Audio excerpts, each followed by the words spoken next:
एक छोटे से गांव में एक बूढ़ी स्त्री रहती थी। नाम था सुखिया, मगर गांव वाले उसे कृष्णाबाई कहते थे।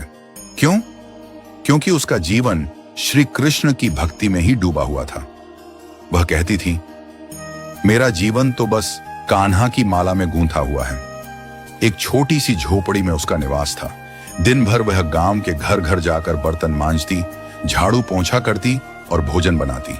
जो मिलता उसी में संतुष्ट रहती। पर उसकी दिनचर्या में एक बात कभी नहीं बदलती थी। हर सुबह और शाम वह फूलों की माला बनाकर अपने कान्हा को पहनाती और घंटों उनसे बातें करती। गांव वाले उसे पागल समझते। कोई कहता बुढ़िया बहक गई है, तो कोई हंसता कौन सा कान्हा सुनता है इसकी बातें। पर बाई को किसी की परवाह नहीं थी। वह कहती, मेरा कान्हा बोले या न बोले, मैं तो उससे दिल की बातें करती रहूंगी। एक रात जब चांदनी झोपड़ी की खपरेल पर उतर रही थी, कृष्णाबाई को स्वप्न में श्री कृष्ण के दर्शन हुए। कान्हा बोले, बाई कल इस गांव में प्रलय आने वाली है, तू यह गांव छोड़ दे और पास के गांव चली जा। सुबह होते ही बाई ने अपनी गठरी बांधी, कान्हा की मूर्ति को गोद में लिया और बैलगाड़ी मंगवाई। गांव वालों को उसने बताया कि श्री कृष्ण ने प्रलय की चेतावनी दी है। पर कौन सुनता पगली बाई की बात। सब हंसे। देखो, यह फिर कोई सपना लेकर आ गई। गाड़ी चल पड़ी। बाई अपने गांव की सीमा पार करने ही वाली थी कि कान्हा की मधुर आवाज कानों में गूंजी, बाई तू माला गूंथने वाली सुई तो भूल आई। यह सुनते ही बाई का दिल तड़प उठा।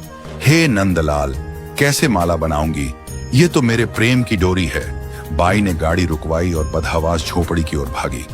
लोग हंसते रहे। देखो, अब सुई लेने भाग रही है। पर बाई ने किसी की परवाह न की। झोपड़ी में जाकर उसने तिनकों में से वह सुई निकाली, वही सुई जिससे वह रोज माला बनाकर कान्हा को पहनाती थी। सुई लेकर जैसे ही वह वापस गाड़ी में बैठी, उसने गाड़ी वाले से कहा, अब चल, गांव की सीमा पार कर। गाड़ी जैसे ही सीमा पार करती है, अचानक धरती कांपने लगती है और देखते ही देखते पूरा गांव जलमग्न हो जाता है। झोपड़ियां, खेत, पेड़ सब जल समाधि में समा जाते हैं। गाड़ी वाला स्तब्ध था।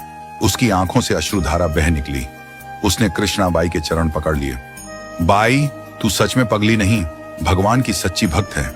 श्री कृष्ण ने सिर्फ अपने भक्त को नहीं, उसकी उस सुई तक को महत्व दिया जिससे वह मुझे माला पहनाती थी।